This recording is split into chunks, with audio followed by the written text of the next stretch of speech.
Hi, this is Matthew again. Today, I wanted to talk to you about the Bible. The Bible is one of the most widely read and influential books in human history, has sparked curiosity and fascination for centuries. Its origins, composition, authorship, and preservation have been topics of intense scholarly debate and research. In this meticulously researched and detailed article, we will delve into the timeline of the Bible's composition, the individuals and groups responsible for its preservation, the authorship and dates of each book in the Bible, the translators who have worked on various versions throughout history, and the significance of the Dead Sea Scrolls in affirming the authenticity of the Bible. The Bible is a collection of sacred texts and scriptures that are central to Judaism and Christianity. It is composed of two main sections, the Old Testament and the New Testament. The Old Testament, also known as the Hebrew Bible, consists of books that were written before the birth of Jesus Christ, while the New Testament contains writings that were written after his death.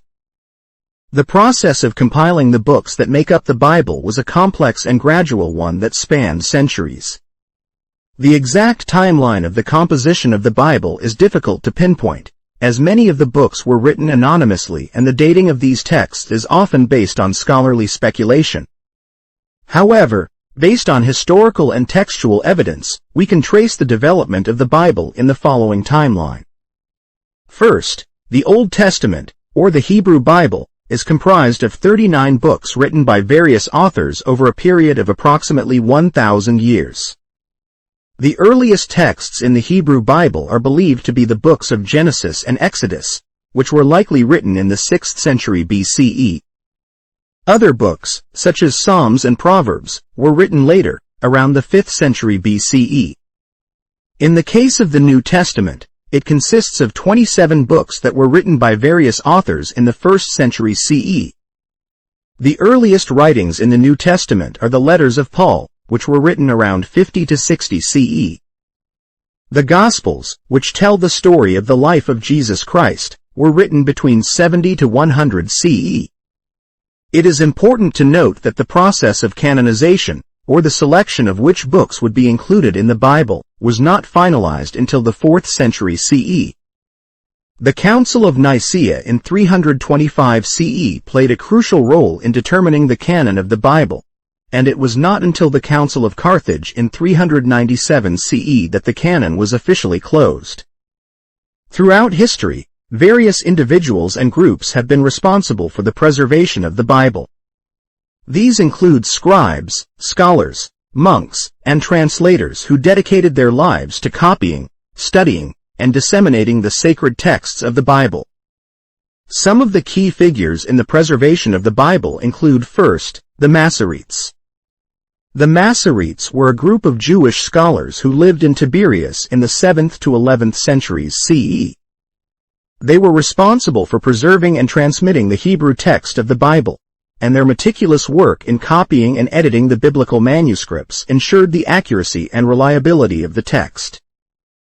Second, we have Saint Jerome, who was a Christian scholar who lived in the 4th–5th centuries CE.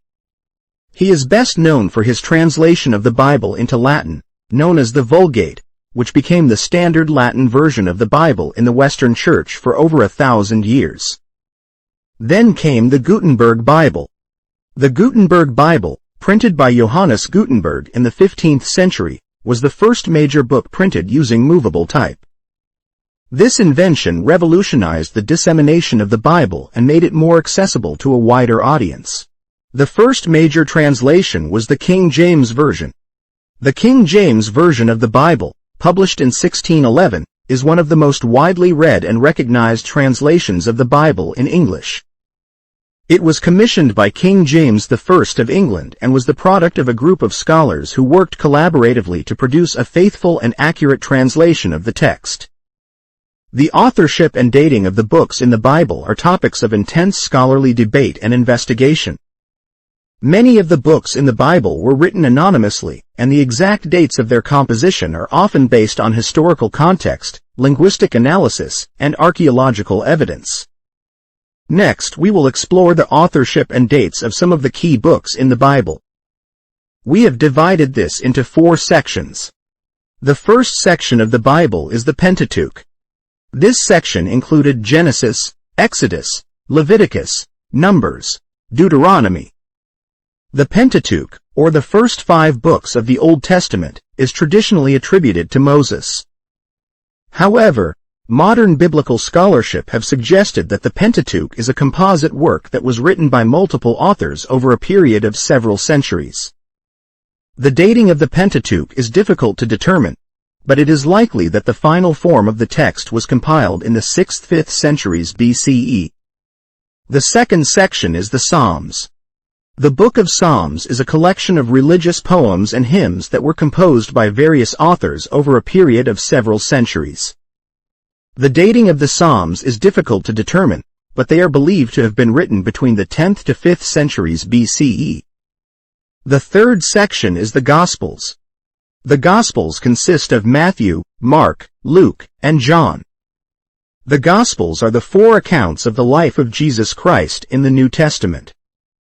The dating and authorship of the Gospels are subjects of intense scholarly debate, but it is generally accepted that they were written by the namesakes of each of the Gospels in the 1st century CE.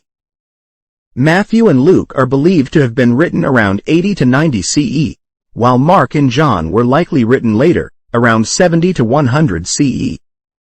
The last section is the Epistles of Paul.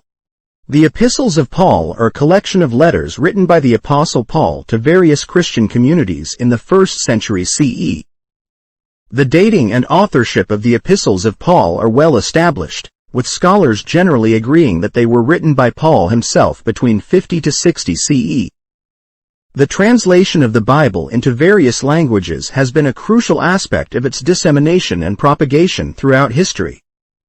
Translators have played a vital role in making the sacred texts of the Bible accessible to different cultures and communities. Some of the key translators of the Bible throughout history include first Saint Jerome. Saint Jerome, as mentioned earlier, was a Christian scholar who translated the Bible into Latin in the 4th to 5th centuries CE. His translation, known as the Vulgate, became the standard Latin version of the Bible in the Western Church for over 1,000 years. Next we have John Wycliffe. John Wycliffe was an English theologian and reformer who translated the Bible into Middle English in the 14th century. He is often credited with producing the first complete English translation of the Bible. Another key translator was William Tyndale.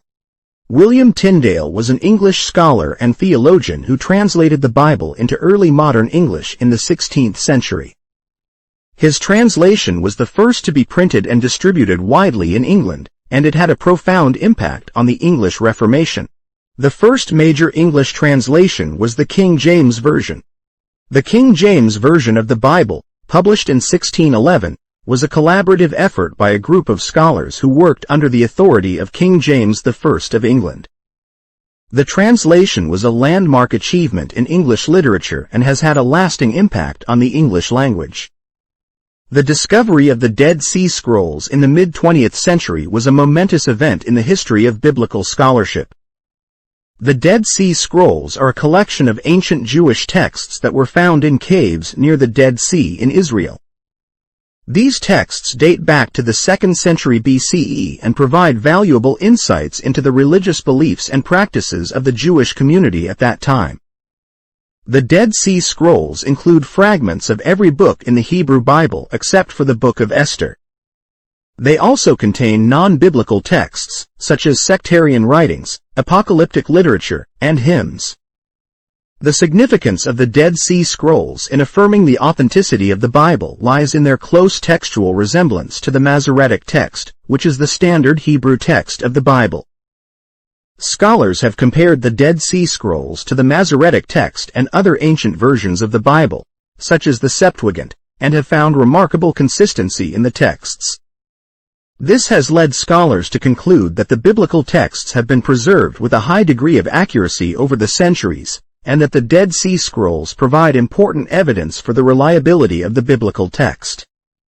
The Bible is a complex and multifaceted text that has been shaped by centuries of historical, cultural, and religious influences. Its origins, composition, authorship, preservation, and translation have been subjects of intense scholarly inquiry and debate. Through the meticulous research and detailed analysis presented in this article, we have traced the historical timeline of the Bible's composition, explored the individuals and groups responsible for its preservation, examined the authorship and dates of each book in the Bible, and highlighted the significance of the Dead Sea Scrolls in affirming the authenticity of the Bible. The Bible continues to be a source of inspiration, guidance, and wisdom for millions of people around the world.